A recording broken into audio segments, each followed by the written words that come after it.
Buenas noches, gracias por estar hasta esta hora de la noche con el curso. Vamos a comentar algo muy breve en relación a los desequilibrios electrolíticos que tenemos que corregir en cuestiones de emergencia. Entonces vamos a empezar a ver hablando sobre los electrolitos. En el torrente sanguíneo pues contiene múltiples químicos que regulan las funciones importantes de nuestro organismo. Ya cuando estos se alteran, hay disturbios. Estos disturbios generalmente ya ustedes los han visto probablemente en la parte clínica y corresponden generalmente a problemas de tipo de trastorno de conciencia, convulsiones, etcétera. En la alteración que tenemos en los líquidos hay un equilibrio, ¿no? Un equilibrio de los líquidos y los electrolitos. Estos deben estar en un nivel que es como que tengamos a nosotros una comparación un poco grosera, corresponde, por ejemplo, al nivel de lo que es el clima, la temperatura de nuestro ambiente. Si no estamos a un determinado pH interno a nivel de la sangre, que está regulado por los electrolitos positivos, negativos, además de los cationes y aniones, proteínas, etcétera, entonces vamos a tener una alteración que no va a permitir el metabolismo y por eso mismo el procesos enzimáticos que se dan a nivel de nuestro organismo. Entonces, estos valores ya se ha estudiado, deben estar en un equilibrio.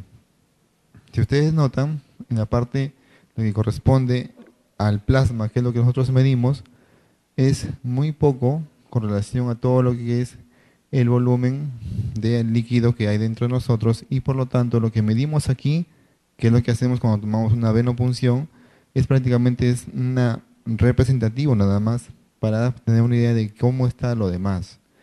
Ya se ha estudiado esto y sabemos que hay líquido intersticial, extracelular, intracelular y extracelular, que son los dos grandes compartimientos, y estos a su vez en el plasma y el intersticial. Nosotros lo que tomamos es acá, en el plasma, que es más o menos un promedio de 3 a 5 litros por persona. Bien, es algo similar a lo que tenemos ahí. Hay un equilibrio, les decía a ustedes. Ese equilibrio está dado por lo que ingresa y también por lo que sale, ¿no? Los ingresos generalmente son externos, también metabólicos, y lo que perdemos, lo que más grosero que tenemos es la orina, y también hay pérdidas insensibles. Esto ustedes saben que está relacionado con que si el paciente respira rápido, con que si el paciente tiene temperatura alta, con que si el paciente está en una actividad física extra o no, que implique una respiración rápida, por ejemplo, y va a eliminar mucho más vapor de agua por ahí, y por lo tanto se va a deshidratar también el paciente. Los trastornos en el equilibrio de líquidos se pueden clasificar en tres grandes categorías: alteraciones del volumen, de la concentración y de la composición, ¿no? Cuando hablamos de volumen, hablamos generalmente si estamos hidratados o deshidratados. Cuando hablamos de la concentración, si estamos con los niveles de electrolitos adecuados o no. Y también se pueden alterar la composición en relación a que puede haber más o menos de uno u otro. Estos datos sí tienen que grabárselo y tenerlo muy presente. Estos datos sí, por favor, si pueden tenerlo en cuenta. Siempre el sodio en este nivel, 135 a 145, el potasio 3.5 a 5.5 máximo, o si algunos consideran 5 como tope, el cloro también un rango 140 a 150 aproximadamente, el calcio de 8 a 10 y el magnesio de 2 a 2.5. Como ustedes ven, estos dos tienen un corto intervalo terapéutico, ¿no? Es muy corto, a diferencia de esto que es un poco más amplio, pero igual acá también tenemos que tener mucho cuidado. Entonces, cuando tenemos caída del sodio por debajo de estos rangos o aumento, vamos a tener trastornos que van a dar sus síntomas. Igual acá, con el potasio, que son los dos elementos mucho más importantes que tenemos en nuestro organismo. Sin embargo, no tenemos que descuidar el calcio, el magnesio, también el fósforo, que es otro de los elementos que también pueden darse. Ahí vamos con el sodio, resumiendo muy rápidamente lo que concierne a esto. Si el sodio cae, estamos frente a una hiponatremia; si el sodio sube, una hipernatremia. Los rangos aquí lo tienen. ¿De acuerdo? Entonces, ¿cómo se manifiesta? Irritabilidad, confusiones, convulsiones, trastornos de la conciencia, dificultad respiratoria, etc. El tratamiento es reposición. Si está bajo, lo voy a reponer. Si está alto, le voy a hacer que se diluya. ¿Cómo se hace eso? Sobre todo teniendo en cuenta esto de acá. Se tiene que hacer una elevación plasmática de una manera lenta, ¿ya?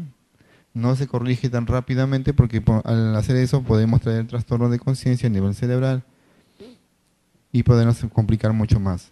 Entonces, ¿cómo se hace esto? Cuando tenemos el sodio bajo y el sodio está muy bajo, por ejemplo, ¿ya?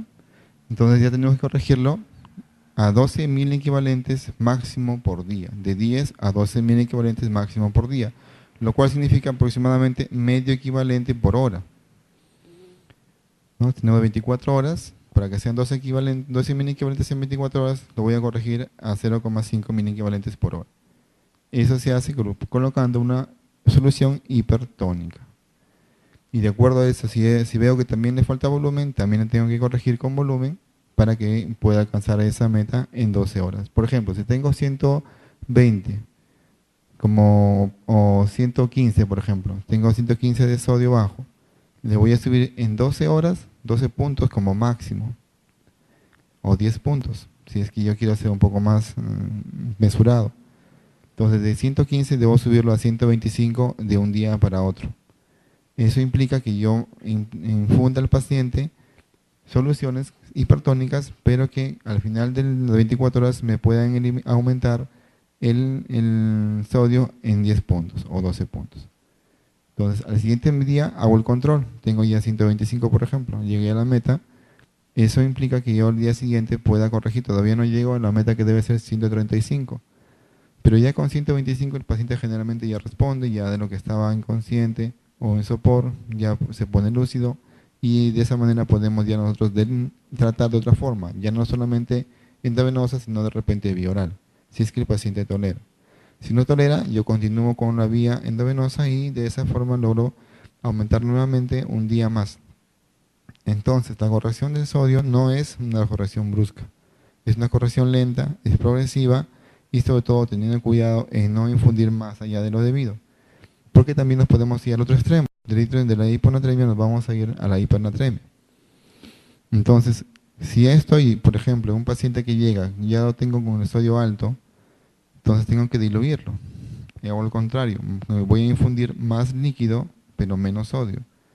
Entonces, igual voy a hacer la disminución progresiva de un día para otro para que esto pueda ir mejorando sin que el paciente se altere en su nivel de conciencia. Lo que sucede cuando se corrige muy bruscamente, hay una lesión al nivel de la protuberancia que puede ser más dañino que lo que el paciente tiene en el momento. Con el sodio básicamente trastorno de conciencia, convulsiones también. Con el potasio lo que más vamos a notar, también igual, si está más debajo del rango, hipopotasemia, si está por encima, hiperpotasemia. En ambos casos vamos a tener trastornos clínicos. Por ejemplo, si tenemos hipopotasemia, lo que más suele ocurrirse y lo que más se ve es el ilio paralítico. El ilio paralítico tiene que estar relacionado con que el potasio cae bruscamente y el intestino se paraliza, hace un ilio y simula una obstrucción intestinal. Por eso es que cuando estamos frente a un paciente con este tipo de problema de distensión abdominal, tenemos que medir cómo está el potasio. Si el potasio está bajo, significa que debo corregirlo. Corrijo el potasio, ya lo tengo en rangos adecuados y persiste el ilio paralítico, recién busco otra causa que pueda explicarme por qué se mantiene así el paciente. En otras palabras, buscar obstrucción o su oclusión. En este caso, la hipopotasemia nos va a dar entonces este problema principalmente. Cuando el potasio sube, lo que hacemos nosotros tenemos problemas de arritmias. El paciente hace frecuencias cardíacas bastante bajas. Hablamos de una frecuencia cardíaca menores de 60. Hay pacientes que llegan a tener 40 latidos por minuto, 50 latidos por minuto. En algunos casos hemos tenido pacientes con 20 latidos por minuto y algunos que han hecho parada cardíaca. Recuerden ustedes que este es el riesgo de un potasio alto. ¿Y quiénes tienen problemas de potasio alto? Pacientes que tienen problemas renales, ¿no? Insuficiencia renal, no pueden eliminar el potasio y eso genera hiperpotasemia. En alto consumo de pacientes que consumen, por ejemplo, el tomate, alto consumo de la naranja. He tenido pacientes que han tenido ese problema, sin ser problemas renales, pacientes aparentemente normales, pero con alto consumo de estas frutas, por ejemplo, pueden tener el potasio alto y hacer bradiarritmias. Y hacer el síntoma que cae acá es el síncope. El paciente presenta un trastorno de conciencia brusco con recuperación rápida y aparentemente recupera todas sus funciones, pero es la bradiarritmia el problema principal. ¿Qué hacemos ahí? Protegemos a la membrana del corazón. Primero, tratando de que el potasio ingrese hacia la célula, le colocamos calcio. ¿Cómo viene el calcio? Viene como gluconato de calcio endovenoso. Colocamos 2 ampollas endovenoso. Esto hace que la membrana se estabilice y de alguna forma la bradiarritmia también se vaya corrigiendo. Esa es la primera medida. Luego hacemos otros medicamentos que van a permitir ingresar el potasio hacia la célula. Que pues, ustedes saben, el potasio es intracelular. Entonces, al hacer eso, usamos otros medicamentos de acción rápida, por ejemplo la insulina, a una dosis alta para poder infundir con dextrosa, para que no caiga en hipoglicemia. Con dextrosa colocamos la insulina y esto hace que el potasio vaya hacia la célula y baje a nivel del plasma y la bradiarritmia se corrige. Nosotros quedamos ahí. También podemos usar, por ejemplo, el salbutamol vía nebulización. Ya no a dosis para hacer broncodilatador, sino a dosis altas para poder infundir, para que pueda el potasio ingresar hacia la célula. Eso implica no usar 3 ni 4 gotas por cada nebulización, sino de 10 a 12 gotas para nebulizarlo, cada 6 horas, por ejemplo. Otra forma de hacer que baje el potasio es utilizando los diuréticos para que se eliminen por la vía urinaria. Entonces ahí tengo los diuréticos que hacen perder potasio, generalmente la furosemida.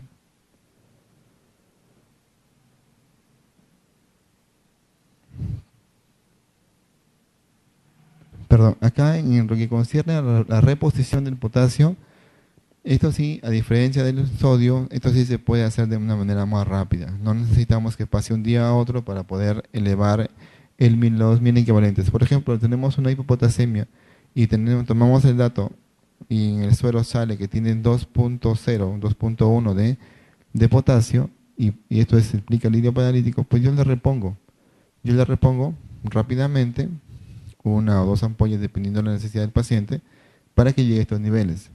Entonces, si puedo tener al paciente con 2.0 en las 8 de la mañana y a las 4 o 5 de la tarde lo puedo tener ya en los rangos normales. ¿Por qué? Porque lo que le he hecho es infundirle el potasio vía endovenosa, una ampolla diluida en 100 mililitros. Si es vía central, con catéter venoso central no hay problema, puedo infundirle sin ningún analgésico.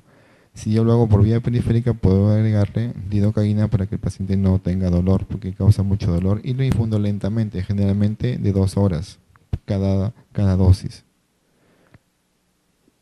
A diferencia entonces del sodio, el potasio sí lo puedo levantar mucho más rápido. El cloro está muy ligado a lo que concierne al sodio, de manera que es pasivo con relación a su regulación. Si yo corrijo el sodio, el cloro también se va a regular solo.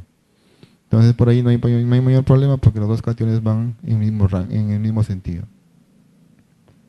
El calcio sí, hay que tener cuidado con esto porque el calcio sí tiene mucho que ver en relación a los componentes, sobre todo de las contracciones musculares. Entonces, en la excitabilidad neuromuscular, ahí trabaja bastante el calcio. Cuando hablábamos del potasio, decíamos que el potasio nos puede llevar a una parada cardíaca por la bradiarritmia severa. Y eso ocurre en una parada, en una asistolia por diástole, ¿no?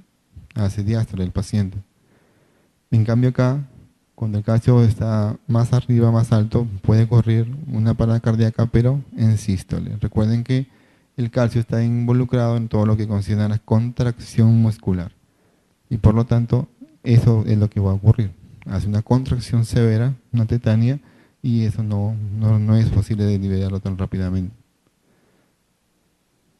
El fósforo también es un elemento importante que sobre todo tenemos que tener en cuenta cuando hay problemas en la aparato hormona. Pacientes, por ejemplo, que han sido operados del cuello, tiroides, tener en cuenta que no solamente se puede alterar las hormonas tiroideas, sino también las lesiones de las hormonas, las glándulas paratiroides, y eso ocurre generalmente con alteración del fósforo. Esto, si bien es cierto, se puede corregir también colocándole, infundiéndole el medicamento para esto, el fosfocalium, que va asociado al calium, potasio con fósforo.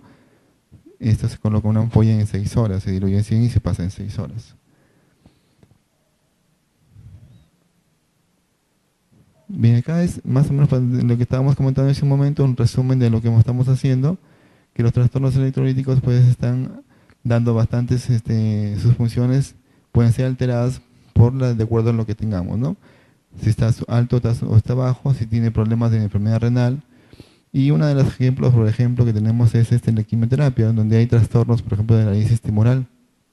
Y ahí podemos tener alteraciones de los electrolitos que tienen que ser corregidos, ¿no? Sobre todo con el calcio, por ejemplo.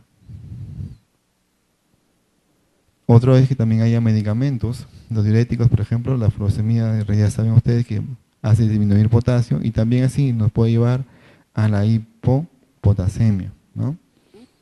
Así como nos ayuda para corregir la hiperpotasemia, también nos puede llevar al otro extremo para hacer hipopotasemia. ¿Quiénes sufren de este problema? Los pacientes que usan furosemida de manera rutinaria. Por ejemplo, los pacientes que tienen insuficiencia cardíaca reciben ellos furosemida. O los pacientes renales también reciben furosemida. Entonces hay que vigilar que no caiga mucho el potasio. También recuerden ustedes que la furosemida no solamente hace perder el potasio, también hace perder el sodio. Entonces también puede llevar a que el potasio esté en un nivel adecuado, pero el sodio esté más bajo. Entonces hay que sospechar el problema de un trastorno del sodio y del potasio cuando se usa la furosemida. Aún los antibióticos, los corticosteroides, sabemos ya que alteran esto y también producen hiperglicemia, que es otro dato que tenemos que tener en cuenta. Los síntomas ya los hemos comentado hace un momento, se van a estar relacionados con el nivel de los electrolitos que estamos estudiando. Pueden ser altos o bajos y de acuerdo a eso van a presentar generalmente confusiones, problemas musculares en caso del calcio y varias arritmias o no en caso del potasio, ¿no? El tratamiento, ya lo habíamos comentado hace un momento, es identificar y tratar el problema subyacente, colocar los fluidos intravenosos, que es lo que tenemos que corregir de acuerdo al electrolito que esté fallando. Y esto podemos nuevamente valorarlo ya con la dieta para que el paciente no vuelva a recaer. El plan de tratamiento entonces es algo similar, ¿no? Valorar el estado de los líquidos, el peso corporal diario, balance electrolítico estricto, la turgencia cutánea, presencia de edema, distensión de la vena del cuello si tuviera el paciente, toma de signos vitales, presión arterial, frecuencia y ritmo del pulso. Recuerden ustedes que este dato es muy importante. Solamente con tocar el paciente el pulso, y nosotros podemos ya tener una pequeña intuición de qué es lo que está alterado. Si tenemos un paciente que tiene un pulso de 40 o está muy lento, que es lo que podemos captar aquí, entonces ya tenemos una idea de cómo está, podemos tener una idea de cómo están los electrolitos en el paciente. Verificar el consumo de líquido, identificar las fuentes potenciales de líquido, medicamentos y líquidos utilizados para la alimentación por vía o intravenosa. Bien, ¿alguna pregunta? He traído algunas cosas muy breves para que puedan captarlo. Espero que les haya un resumen muy escueto. Hay conferencias completas sobre cada uno de estos. ¿Alguna pregunta para poder aclarar? Bien, muchas gracias.